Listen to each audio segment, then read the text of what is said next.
जनशक्ति एकदम कम छ। सबैजना अब परदेशी नै यहाँ अब केही उत्पादन नहुने रोजगारी नपाउने भएकोले यहाँ गाउँै सुन्ने भएको अवस्था छ। यहाँ अब अलि राम्रो गर्ने नेताहरूले नजर लगाएदेखि हामीलाई सुविधा हुन्थ्यो कि भनेर अब घरमा एकजना दुईजना मात्रै मान्छे बसेको अवस्था छ। अहिले के काम गर्नुहुन्छ?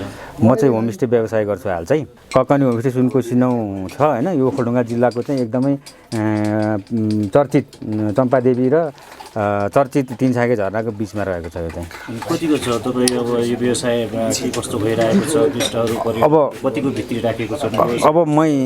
अब मैले चाहिँ सुरुवात गरेको केही समय भयो। जति हुनुपर्ने त्यति भएको छैन। अब प्रचार प्रसारको पनि अलिकति कमी हो कि अब राज्यको नजर पनि नपुगेको हो कि र हाम्रा माननीयहरू नेताहरू पनि अब यसलाई अलिकति प्रचार गरेर अगाडि गइदिने भने यसको सम्भावना धेरै नै छ र अहिले खासै जति हुनुपर्ने त्यो चाहिँ छैन।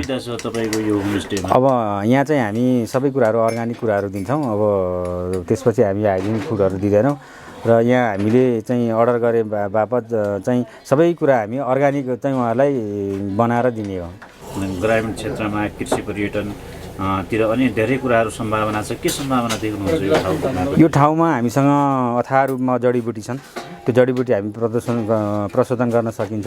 त्यसपछि हामी अर्ग्यानिक खेतीहरू यहाँ गर्न सकिन्छ। त्यसपछि हामी विभिन्न पर्यटक भित्राएर यहाँ चम्पादेवी ओखलढुङ्गा जिल्लाकै र कोशी प्रदेशकै प्रसिद्ध चम्पादेवी मन्दिर, त्यसपछि हामीसँग रहेको 3 छाके झरना जस्ता प्रसिद्ध ठाउँहरू छन्। यो ठाउँहरूलाई पर्यटक रूपमा चाहिँ विकास गरेर परिवर्तन ल्याएर चाहिँ धेरै कुराहरू सम्भावना भएको देख्छु। अहिले अब यो चुनाव नजिकै गर्दा अमिर बाबु गुरुङ उम्मेदवार हुनुभएको छ, उहाँप्रति के छ हजुरको भनाइ? अब उहाँ ओखलढुङ्गा जिल्लामा एकदमै परिचित नेता हुनुहुन्छ।